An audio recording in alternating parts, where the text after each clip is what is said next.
ଭାଲୁମୁଣ୍ଡା ସରସ୍ୱତୀ ଶିଶୁ ବିଦ୍ୟା ମନ୍ଦିରରେ କଣ୍ଟାବାଞ୍ଜି ସଙ୍କୁଳସ୍ତରୀୟ କ୍ରୀଡ଼ା ସମାରୋହ ଅନୁଷ୍ଠିତ ହୋଇଯାଇଛି। ବଲାଙ୍ଗୀର ଜିଲ୍ଲା ବଙ୍ଗମୁଣ୍ଡା ବ୍ଲକ ଅନ୍ତର୍ଗତ ଭାଲୁମୁଣ୍ଡା ସରସ୍ୱତୀ ଶିଶୁ ବିଦ୍ୟା ମନ୍ଦିରରେ କଣ୍ଟାବାଞ୍ଜି ସଙ୍କୁଳସ୍ତରୀୟ କ୍ରୀଡ଼ା ସମାରୋହ। ଏହି ଅବସରରେ ଭାଲୁମୁଣ୍ଡା ହନୁମାନ ମନ୍ଦିରଠାରୁ ବିରାଟ ଶୋଭାଯାତ୍ରାରେ ଏକ ମଶାଲ ଶୋଭାଯାତ୍ରା ବାହାରିଥିଲା।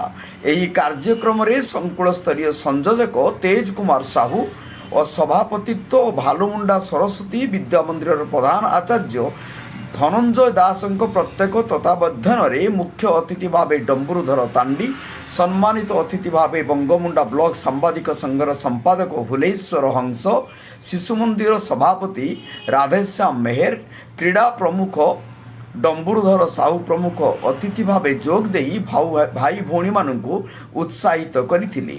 ଏଥିରେ 10ଟି ଶିଶୁ ମନ୍ଦିରର 200ରୁ ଉର୍ଦ୍ଧ୍ୱ ଛାତ୍ରଛାତ୍ରୀମାନେ ଯୋଗ ଦେଇଥିଲେ। କୃତି ପ୍ରତିଯୋଗୀଙ୍କୁ ଟ୍ରଫି ଦେଇ ଅତିଥିମାନେ ସମ୍ବର୍ଦ୍ଧିତ କରିଛନ୍ତି। ଏଥିରେ ପ୍ରଧାନ ଆଚାର୍ଯ୍ୟ ତେଜ କୁମାର ସାହୁ, ଅଶୋକ ବେହେରା, ଜଗଦୀଶ ପଟେଲ, କନ୍ଦର୍ପ ଦାସ, ହମିଦ ପାଢ଼ୀ, ସ୍ରୋତସ୍ୱିନୀ ହୋତା, ସିଦ୍ଧାର୍ଥ ପାଣିଗ୍ରାହୀ, ତ୍ରିଲୋଚନ ସାହୁ, ଧନଞ୍ଜୟ ଦାସ, ରାଜେନ୍ଦ୍ର ବୟଙ୍କ ସହ ବିଭିନ୍ନ ଶିଶୁ ମନ୍ଦିରର ଗୁରୁଜୀ ଗୁରୁମା, ଭାଲୁମୁଣ୍ଡା ଶିଶୁ ମନ୍ଦିରର ଗୁରୁଜୀ ଗୁରୁମା ସେବିକାମାନେ ସହଯୋଗ କରିଥିଲେ। ରାଧାଶ୍ୟାମ ମେହେରଙ୍କ ରିପୋର୍ଟ, ଜନତା ଏକ୍ସପ୍ରେସ।